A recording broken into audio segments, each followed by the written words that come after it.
hello' এতিয়া আমি আহি পালো এখন হাউস বোট চাবলে আৰু সেই হাউস বোটখনৰ নাম হৈছে মেস্কট হাউস বোট গতিকে আমিও তাৰ ভিতৰলৈ যাওঁ আৰু আপোনালোককো দেখুৱাম ভিতৰটো কেনেকুৱা আহক শুজ আমি খুলি ললো তাৰপিছত আমি এতিয়া হাউস বোটখনৰ ভিতৰত গৈ আছো এইটো হৈছে হাউস বোটখনৰ ভিতৰত মানে কমপ্লিট ঘৰ এখনৰ নিচিনা আৰু এইটো লিভিং ৰুম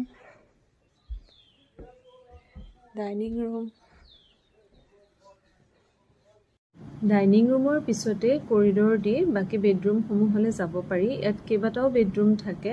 গতিকে কোনোবা ডাঙৰ ফ্যামিলি আহিলে ইয়াত ধুনীয়াকৈ থাকিব পৰা যায় গতিকে এটো হৈছে প্ৰথমটো বেডৰুম এটো চালো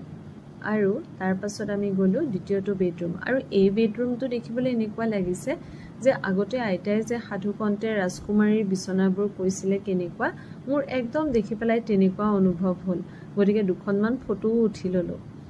তাৰ পাছতে আমি এয়া গলো ওপৰলে যাব পাৰি ওপৰলে গৈ পেলাই আমি তাতে বহুত সময় বহিলো আৰু চাওকচোন ওপৰৰ পৰা গুটে ডাল লেকটো বৰ সুন্দৰভাৱে দেখা পোৱা যায় আৰু তাতে গৈ মানুহ বহিব পৰা ধুনীয়াকৈ ব্যৱস্থা ৰখা গৈছিলে আৰু আমি তাতে বহুত সময় বহিলো আৰু তেনেকুৱাতে তাতে থকা দাদা এজনে আমাৰ বাবে এইদৰে চাহৰ যোগাৰ কৰিলে গতিকে আমি ধুনীয়াকৈ চাহ খালো তাতে আৰু সেই ধুনীয়া মনোমোহা পৰিবেশটো আমি বহুত সময় ধৰি উপভোগ কৰিলো হাউস বোটখন চাই কেনেকুৱা পালে আপোনালোকে মোক কমেন্ট কৰি জনাবচোন আৰু লগতে কোনোবা আহিছে নেকি আৰু এনেকুৱা হাউস বোটত থাকি গৈছে নেকি কাশ্মীৰ আহোতে হেতুও জনাবচোন আপোনালোকনো আহি কোড আছিলে গতিকে এই ব্লগটো মই ইয়াতে শেষ কৰিছো আপোনালোকে মোক মৰম দিব আৰু লগতে মোৰ